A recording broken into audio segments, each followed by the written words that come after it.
പ്രിയപ്പെട്ടവരെ, ഇന്നത്തെ വചനം യോഹന്നാന്റെ സുവിശേഷം 20-ാം അധ്യായം 15-ാം തിരുവചനം.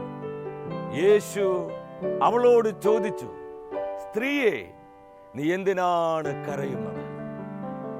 ഈ വചനം നമുക്ക് നൽകുന്ന സന്ദേശം എന്താണ്? നമ്മളെല്ലാവരും തന്നെ ജീവിതത്തിന്റെ വിവിധങ്ങളായ സാഹചര്യങ്ങളിൽ കരയുന്നവരാണ്.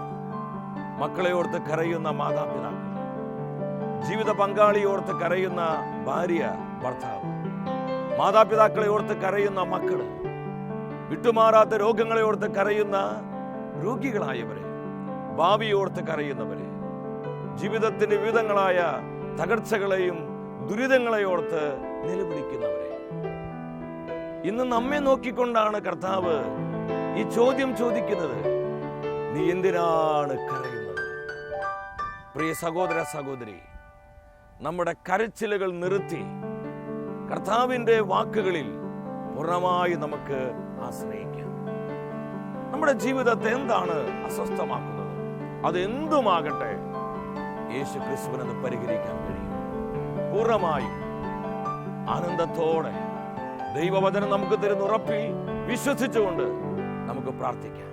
പൊന്നു കർത്താവേ, ഞങ്ങൾ വിശ്വസിക്കുന്നു. ഞങ്ങളുടെ കണ്ണീർ തുടച്ച് ഞങ്ങൾ അനുഗ്രഹിക്കുന്ന ദൈവമേ, നിന്റെ വചനത്തെ ഓർത്ത് ഞങ്ങൾ സ്തുതിക്കുന്നു. Hallelujah, hallelujah, hallelujah. പരിശുദ്ധാത്മാവിനെ വർഷിക്കണമേ. ഞങ്ങളുടെ ജീവിതത്തിലേക്ക്, സമസ്ത മണ്ഡലങ്ങളിലേക്ക് ആത്മാവിനെ വർഷിച്ച് ഞങ്ങൾ ആനന്ദമുള്ളവരാക്കണമേ. യേശുവേ നന്ദി, പിതാവേ നന്ദി.